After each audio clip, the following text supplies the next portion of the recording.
Hey guys, what's going on? It's Ash here coming at you today in Raid Shadow Legends. Thank you for joining me, and thank you again for 20,000 subscribers, guys. Very cool to have your support. If you're watching right now and you're not subscribed, hey, if you like the content here, consider doing so. It means a lot to me, guys, so thank you so much for that.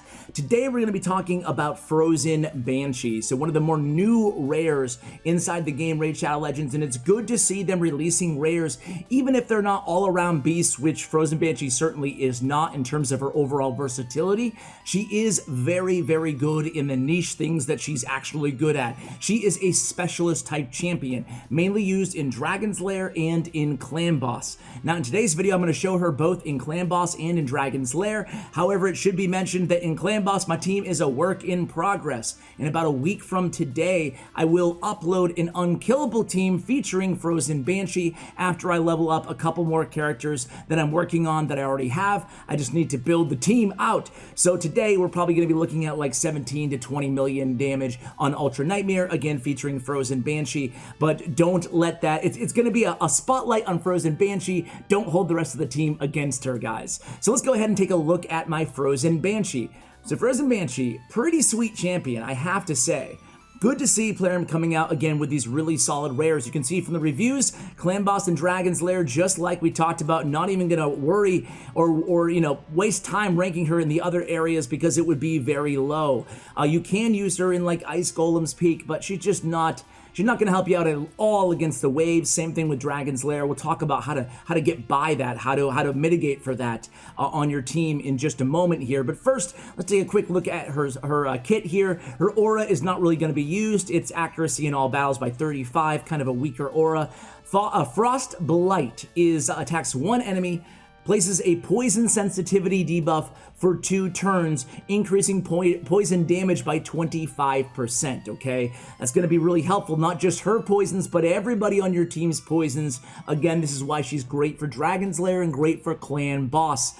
Now, you're definitely going to need to book her out. Granted, rare book's easier to come by, but it is a 3-turn cooldown. You want to get that to 3 turns. It's going to be crucial. Now, her Cruel Exultation is actually not going to trigger when on auto attack, which is really helpful because it can just mess up the turn meters of your entire team when you speed tune your team. So it's nice that Plarium did not put this on her auto kind of kit. But either way, attacks one enemy, fills the turn meter of all allies by 2% for each debuff on the target. And then her A1 is where she's going to be putting out the majority of her individual damage, and that's going to be where she has a chance at landing, 100% chance when booked, at landing 2 poisons, 2 5% poisons, providing that poison sensitivity buff is up, or debuff, excuse me, is up on the opponent. So because of that poison sensitivity is on a 3-turn cooldown, what you want to do is make sure the most important mastery, aside from War Master on your Frozen Banshee, is going to be Master Hex, or get a chance at landing that poison sensitivity for 3 turns when it procs. It's a really, really great mastery. It's definitely necessary to get the full value out of your Frozen Banshee. Now, in terms of her masteries, guys, you'll notice here that I actually went with Kill Streak. If I move out of the way, Kill Streak is irrelevant for her. If you have her on a counterattack speed tune team like I do for Clan Boss right now, none of these kind of 5th row of masteries make any sense for her. Again, Spirit Haste, you don't want to mess with the speed of your team. Lasting Gifts obviously does not apply to her. Sniper does not help her at all because all of her debuffs are already 100% chance at landing. You don't need that extra 5% chance. So again, you know, I went with Kill Streak just because she's not going to be killing that many enemies, so that's largely irrelevant as well. She's definitely a champion that if you're going to use her on a counterattack team, go ahead and 2 points to mention. Number 1 is you don't have to farm the last 200 of your whatever these are, your mastery points or whatever, scrolls. That's what they are, mastery points. Really, Ash? Come on, man. And point number 2 is if you do have her on a counterattack team, just be very careful that you don't select not just Spirit Haste, but more importantly, Rapid Response and Arcane Celerity, right? Because those are going to mess with her turn meter and kind of screw your team up as well, okay? So that is all we have to say about the masteries there. Everything else is pretty much normal, going for the accuracy, going for the traditional War Master tree here. Again, Kill Streak is largely irrelevant. I just had it there because I had have the scrolls because I bought the scrolls for this video. So in terms of artifacts, in terms of stat priorities on your Frozen Banshee, before I show you all the artifacts that I have on her, defense scales really well. She has a base defense, as you can see, of 1002. That's very good for a rare attack champion. Very, very good for a rare attack champion. So very happy with that defense. Build her up with even more defense. You like to have that around 3,500 or higher for Ultra Nightmare Clan Boss. I have it 3,675. And build her out with a little bit of HP too. That way she can withstand at least one big blow from the Clan Boss, providing you don't have her in an unkillable composition team. Other than that, just having your speed as to where it needs to be, around 200 or so for Clan Boss, and for Ultra Nightmare at least is where I have her. And debuff accuracy. Of course, accuracy is going to be very important on her. I have it at 332 right now, so definitely prioritizing accuracy goes without saying on your banner. And going with defense on your ring and on your amulet as well. Now on my amulet and ring I have HP because I got pretty good rolls here on accuracy and on defense here on my ring. Again here guys, HP is not going to hurt you either with Frozen Banshee, especially on your ring and on your amulet, because it's not scaling, it's not percentage, and her HP is low at 14,700. So just getting that sheer HP, 3,000 here and another 3,000, 3,500, so plus 7,000 HP on both my my amulet and my ring, plus the HP rolls that I have, is definitely going to help out for my Frozen Banshee. Now, in terms of everything else, guys, I'll show you my gear real quickly here. I went for speed and accuracy where I could find it. I have her in 3 speed sets as well. I didn't even bother glyphing. This helmet isn't even all the way upgraded yet. So, you know, still some work to do here. You want to go either defense or HP, at least defense on one of the two in terms of your gauntlets and your chest. I went defense on both. I was able to again make up some HP on her jewelry. And then I went defense on her boots. So something that you guys should be thinking about on all of your Clan Boss champions is, can I get my speed to be where it needs to be without having to use speed boots? That affords you the luxury of being able to put on defensive boots on these champions. That's going to make a big difference. So look I have defense on her boots, defense on her chest, and defense on her gauntlets as well. That's a lot of defense. It's able to get me up to a high defensive number, you know, a little bit shy of 4K, and at the same time, her speed is where I need it to be at 202. So I would advise you guys consider doing that, not just for Frozen Banshee, but for all your Clan Boss champions, if you have the gear to be able to do so. So that's how I have her geared out, guys. Any other notes? Let me think. Oh, one thing I do want to mention here is it can be tempting. And I tried it out just for you know, for the hell of it, right? I tried out putting her in crit rate gauntlets just to see if it would make a difference at all if I had her at 100% crit rate, because truthfully I could get to still 3,300 defense, you know, without these gauntlets on her. So I decided to put some crit rate just for the heck of it to see what she would do, and it does not matter at all. You know, it's probably not even tempting to you guys. You probably already know better, but just, you know, I feel like I should say it anyway. Just because she's an attack-based champion does not mean you should build her crit rate out to 100%. It's going to make almost no difference in the amount of damage that she's putting out, because most of it's coming from either War Master or coming from her poisons, obviously. Well, most of it's coming from her poisons and poison sensitivity, a little bit with War Master, and just a tiny bit off of her A1. So that is how I have her built out here, guys. Again, Dragon's Lair in Clan Boss is where you're going to be using her. Let's go ahead and start out in Dragon's Lair. I have this team kind of built right now with her.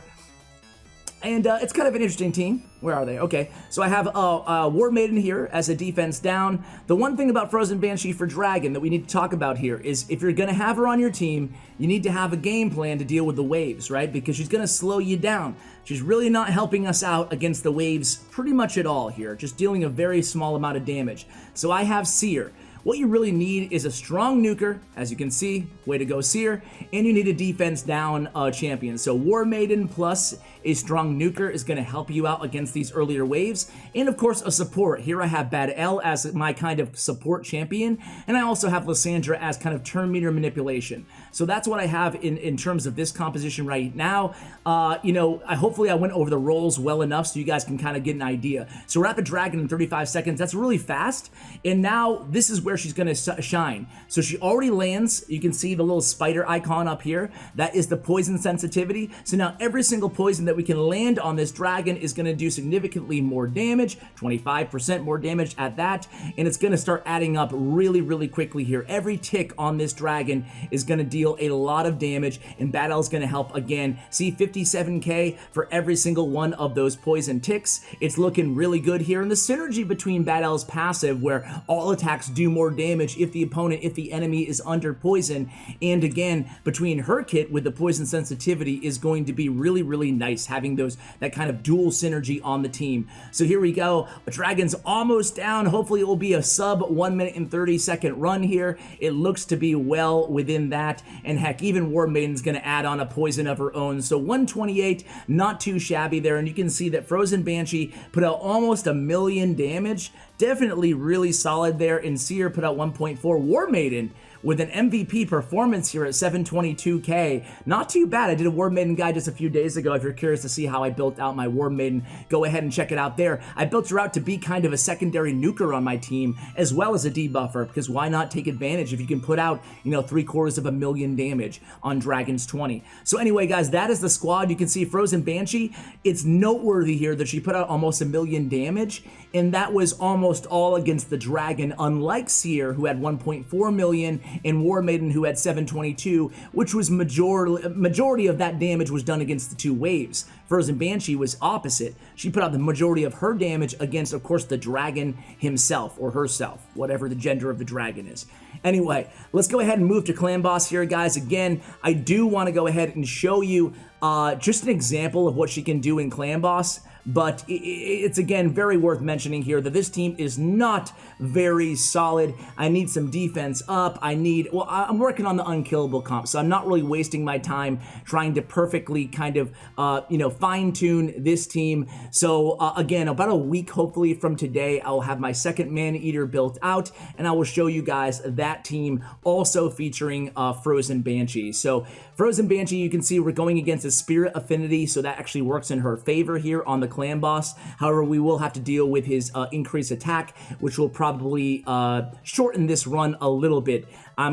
This team averages around 22 million damage against a Void Clan Boss, and against the any Affinity Clan Boss, usually around 18 million damage. So let's go ahead. You guys can see it's basically a pretty repetitive fight, right? Our poisons are doing more damage, 62,500 damage per tick, as opposed to 50,000 damage. That's because of the extra 25% on the poison sensitivity. I will go ahead and just, come to you guys, I guess, towards the end of this fight and see how we did. You guys already kind of get the point, though. Again, Bad L synergizing pretty well with her kit, and every time she lands that A1, she just got to resist there on one of her poisons, but that's going to be 2 extra poisons on the Clan Boss every time she goes. So I didn't notice who the Clan Boss was targeting here. I assume it's Bad L because of the affinity, so that's also going to be working against us here, unfortunately. Either way, guys, I will come back to you when I am about dead.